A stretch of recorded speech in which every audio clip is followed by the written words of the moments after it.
Obligation constitutionnelle, la déclaration de politique générale est un moment solennel.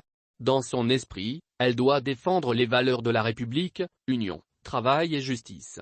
Dans sa lettre, elle doit promouvoir des principes d'action bien connus, indivisibilité, laïcité et souveraineté nationale. Dans son contenu, elle doit poursuivre les objectifs d'une république sociale, bien-être des individus et résolution des problématiques sociales. En faisant fi de ces préceptes, nombre de premiers ministres l'ont vidée de tout sens, la transformant soit en une opération de politique politicienne soit en un plaidoyer pro-domo. On l'a vu quand Rose Christiane Souka-Aponda rendit hommage à l'épouse du président de la République et à la présidente de la Cour constitutionnelle sans mesurer la portée de son initiative. On vient de le revivre, Alain-Claude Biliebynze ayant choisi d'étaler sa foi chrétienne à l'Assemblée nationale, laissant le sentiment d'être en campagne électorale. Les Gabonais doivent-ils s'en remettre à la puissance tutélaire du Créateur? Peuvent-ils accepter l'institutionnalisation d'une journée nationale de prière?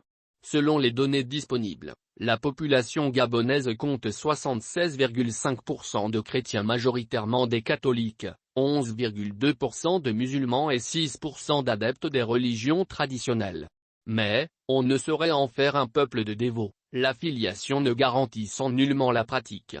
Mieux, même si un vague déisme a été constitutionnalisé en octobre 2000, notre pays n'a pas de religion officielle. Bien au contraire. Sa constitution reconnaît toutes les croyances, y compris l'animisme. Au-delà, elle affirme la séparation de l'État et des religions. Comment se traduirait la journée nationale de prière? Ne serait-elle pas attentatoire à la liberté de conscience? Pourquoi la population serait-elle tenue de prier? Parce que les Gabonais sont un peuple de croyants? Ou parce que le Premier ministre l'aura décidé? Mais, le Gabon compte aussi des athées et agnostiques. Et si le Premier ministre est au service de l'État, l'État proclame sa laïcité. Certains auront au fait d'engager un débat sur la laïcité afin de soutenir cette idée. D'autres évoqueront les convictions religieuses pour la légitimer. À moins de transformer la vie publique en une foire d'empoigne, on ne peut se satisfaire d'une telle personnalisation du débat. Surtout venant d'un Premier ministre. Séraphin Akouré Davin a-t-il été militant puis député du Parti démocratique gabonais, PDG?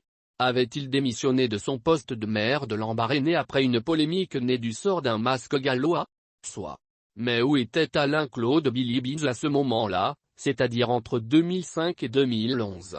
Au Rassemblement pour le Gabon, RPG, puis au Rassemblement pour la démocratie et le progrès, RPG. Ces partis sont-ils de la majorité? L'ont-ils toujours été? Assurément non. Alors, pourquoi accuser son interlocuteur de transhumance quand on a soi-même un parcours sinueux? Pour noyer le débat? Ou pour se donner bonne conscience? Pour professer la vertu, il faut être irréprochable. Pour se lancer dans des attaques à dominer il faut être au-dessus de tout soupçon. Jadis porte-parole, Alain-Claude Biliebynze pouvait se le permettre, quitte à prétexter des instructions. Comme ses bravades, ses transgressions pouvaient être rattrapées ou corrigées par ses supérieurs hiérarchiques. Premier ministre devenu, il se trouve en première ligne.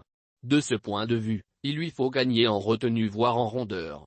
Même si les chefs de la majorité parlementaire, sa tendance à tout réduire à un combat contre l'opposition ne correspond ni à l'esprit ni à la lettre de nos institutions. Par ailleurs chef de l'administration publique, il a le devoir d'en respecter les principes, notamment la neutralité et la responsabilité. S'il veut endosser le costume de Premier ministre, il doit faire la différence entre politique et politique politicienne. Des déclarations de politique générale, le Gabon en a connu. Aucune d'elles n'a jamais été autant émaillée de considérations personnelles. Jamais Premier ministre ne s'en est servi pour faire du storytelling. Pourquoi Alain-Claude Biliebynze a-t-il cédé à cette tentation? Pour mieux mettre en récit sa propre histoire? En 1990, l'homme était étudiant.